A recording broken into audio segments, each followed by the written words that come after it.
What happens when your engine quits at 1,200 feet? Army rotary wing pilots have just one chance to land safely. Let's see how it's done on the Bell 505 Jet Ranger X.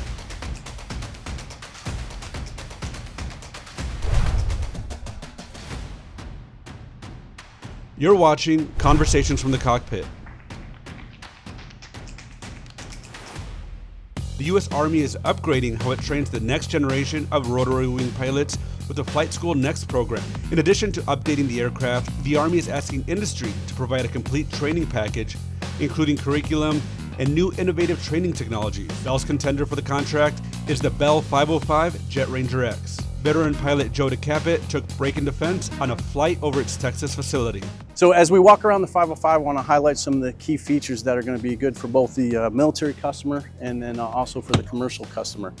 You have the phenomenal visibility, but also you have quite a bit of headroom when you have customers, whether it be law enforcement or military, that are wearing helmets and night vision goggles. We're no longer shoulder to shoulder. You and I have much more room. We have a dual channel FedEx system, just a fly idle switch, no more rotating throttle. We see a lot of our students still try to rotate that throttle, but they're getting very used to the switch. It's made it much simpler. There is no stability augmentation system in this aircraft until you engage the Garmin Autopilot. Up to them, when you're teaching them basic piloting skills, it is all you. It's a very dynamic, and it's really going to force the student to learn the control inputs to handle the tail rotor and to handle the cyclic and the collective.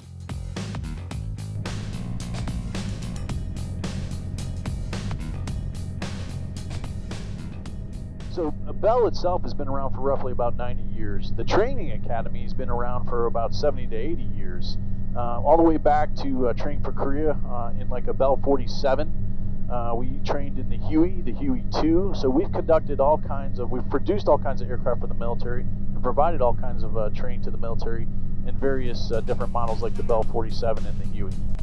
We're about to demonstrate an emergency auto rotation, and that's something that students have to learn to stay safe in the air. Straight in auto, we're going to climb up to 1,200 feet, 80 to 100 knots.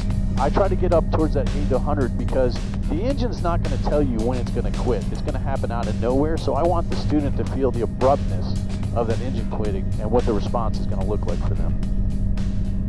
Landing at the bottom.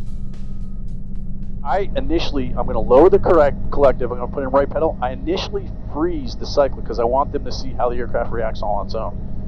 Here we go. So the engine's going to quit. So I lower collective. Then see how the nose drops all on its own? Yeah. I'm going to lower the collective to preserve NR. I'm going to bring the nose back initially. NR is actually climbing. So you can see how slow we're coming down. I have the time to sit here and talk to the student about setting up nose attitude and a typical rate. We want roughly about a 60 knot attitude is what we're going for. And I'm just now at this portion, I'm just sitting here waiting for the flare portion of the auto rotation. The flare portion of the auto rotation is what's going to allow me to build up that last little bit of NR to use for cushioning the bottom. You can feel our speed picking up at the bottom, which is what I want. Right about here, I'm going to start a little bit of flare. Aircraft's going to build up NR. I'm going to do a smooth pull, level, and then cushion, cushion, cushion, cushion. And I slowly lower the collective. So you can see the rate or the speed on how slow this aircraft came down. You could see the pace of my discussion with the student. It allowed me plenty of opportunity to not only coach the student, but give them opportunity to make some errors so that they can correct from them while we're executing the maneuver.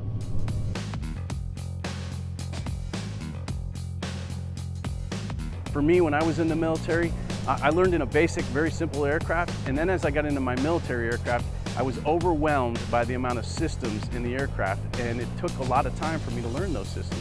The beauty by bringing this technology is we're starting that with them much sooner so that by the time they do get to their advanced platforms, they already have that knowledge and that understanding of how some of those systems work.